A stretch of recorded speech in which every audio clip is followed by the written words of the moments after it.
কিছু সুখে কি ভাই মেয়ে মেয়ে বিয়ে, যেখানে সারা দেশের ছেলেরা সিঙ্গেল, হ্যাঁ কলেজের সামনে গার্লস স্কুলের সামনে গিয়ে তারা সময় কাটিয়ে দিচ্ছে, দিনকে দিন পার করে দিচ্ছে, মেয়ে খুঁজে পাচ্ছে না বিয়ে করার জন্য। আর মেয়ে মেয়ে বিয়ে, সব নাটক, সব নাটক, আমি সব কিছু খুলে বলবো, সব নাটক।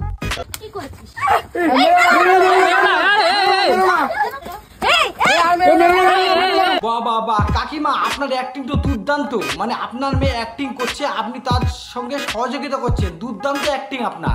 যখন আমি ওকে ভালোবাসি, ও আমাকে ভালোবাসে, তাহলে তোমাদের সমস্যাটা কোথায় হচ্ছে? মেয়ে বিয়ে করা কি পাপ? এই জন্যই আমাদের সমাজ এতটা পিছিয়ে আছে। আরে ভাই, যে যার সাথে থাকতে চাইতে থাকতে তো দাও তাদের। এই ছেলে মেয়ে নির্বিশেষে যে যাকে ভালোবাসে তাকে একটু ভালোবাসার সুযোগটুকুনি দাও, তোমাদেরকে হাত জোড় করে বল। মেয়ে মেয়ে আবার সুযোগ কিসের? পার্কে গিয়ে ঘোরো, সিনেমা হলে যাও, বাড়ি এসে থাকো, মেয়ে মেয়ে সুযোগের আবার কি আছে? দুজনের তো পুরো সাবসিডি আছে, এতে আবার সুযোগ করে দাও, ভালোবাসার মানুষ।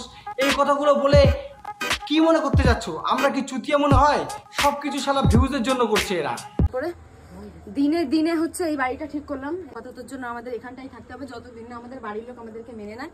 তো সারাদিন ঘুরে আবার বাড়ি খুঁজেছে, নাটকের আর জায়গা পায় না, পাশের বাড়ি গিয়ে ভিডিও বানাচ্ছে, আবার সারাদিন খুঁজে খুঁজে নাকি বাড়ি বার করেছে। মিথ্যে কথার একটা লিমিট থাকে। হয়তো ব্যাপারটাকে হচ্ছে মজা ভেবে নিয়েছিল, ঠিক আছে, অনেকটা মানে মজা ভেবে নিয়েছো, এটা ভাবাটাও বিয়ে নিয়ে মজা কেন করব, এটাই আমি বুঝতে পারছি না। ঠিক আছে, আমি জানি বিষয়টা একটু ফানি, হয়তো তোমরা এরকম ভাবছো তানিয়া দেবনাথের মতন, মানে তানিয়া দিয়ে কি করে এই কাজটা করতে পারে। ঠিক আছে, একটা সত্যি কথা বলছি, কি বলতো, ভালোবাসা না কোনো জাতপাত ধর্ম কোনো কিছু দেখে না। ঠিক আছে, ভালোবাসা। এরা হলো সোশ্যাল মিডিয়ার সেই ছাপড়ি যারা দিনের পর দিন ফালতু মার্কা ভিডিও ফেসবুকে আর ইউটিউবে আপলোড করে ভিউজ আসছে না, তাই এখন ম্যারেজ করছে, মানে মেয়ে মেয়ে বিয়ে করছে। আমরা কি পাগল? সব কিছু করছে ভিউজের জন্য, আর পাবলিকের মাথাটা খাচ্ছে। পাবলিক মনে করছে এরা মেয়ে মেয়ে বিয়ে করছে, কিন্তু অ্যাকচুয়ালি এরা যে কি করছে সে তো আমরা জানি। হ্যাঁ, আমরা তো চুতিয়া না, প্রতিটা পয়েন্ট করে বলে দেবো যে এই ভিডিওটা টোটালি ভিউজের জন্য, ভিউজ আর টাকা ইনকাম করার জন্য করছে এরা। ঠিক আছে, হ্যাঁ, এটা একটা সোশ্যাল এক্সপেরিমেন্ট ছিল, আমরা আসলেই বিয়ে করিনি।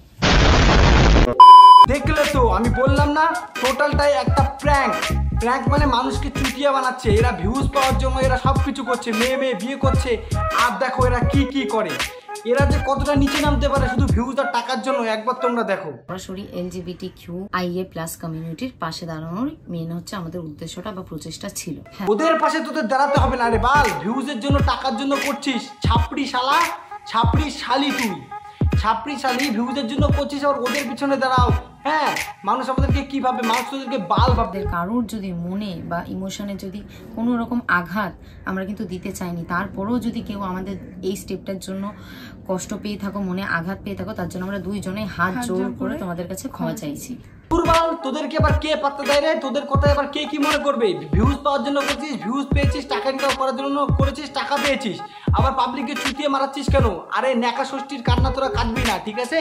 ন্যাকা খাওয়াচ্ছিস কেন? পাবলিক কি সারা চুটিয়ে মনে হয় তোদেরকে?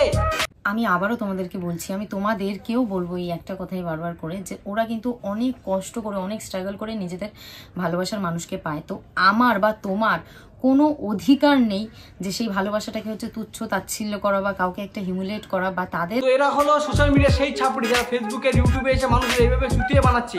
তো তোমাদের সকলকে বলছি, সকলকে এদের চ্যানেল যাদেরকে সাবস্ক্রাইব করা যায় তারা গিয়ে এক্ষুনি আনসাবস্ক্রাইব করে দেবে এদের চ্যানেল, এরা যেন কোনো রকম ভিউজ আর টাকা ইনকাম না করতে পারে। তো দেখা হবে পরবর্তী ভিডিও, ততক্ষণ ভালো থাকো, সুস্থ থাকো, বাই। যখন আমি ওকে ভালোবাসি, ও আমাকে ভালোবাসে, তাহলে তোমাদের সমস্যাটা কোথায় হচ্ছে? মেয়ে বিয়ে করা কি পাপ? এই জন্যই আমাদের সমাজ এতটা পিছিয়ে আছে। আরে ভাই, যে যার সাথে থাকতে চাইতে থাকতে তো দাও তাদের। এই ছেলে মেয়ে নির্বিশেষে যে যাকে ভালোবাসে তাকে একটু ভালোবাসার সুযোগটুকুনি দাও, তোমাদেরকে হাত জোড় করে বলছি। এটা হাস্যকর, এই দেশের জনগণের জন্য হাস্যকর। একটা ভুল লাগবে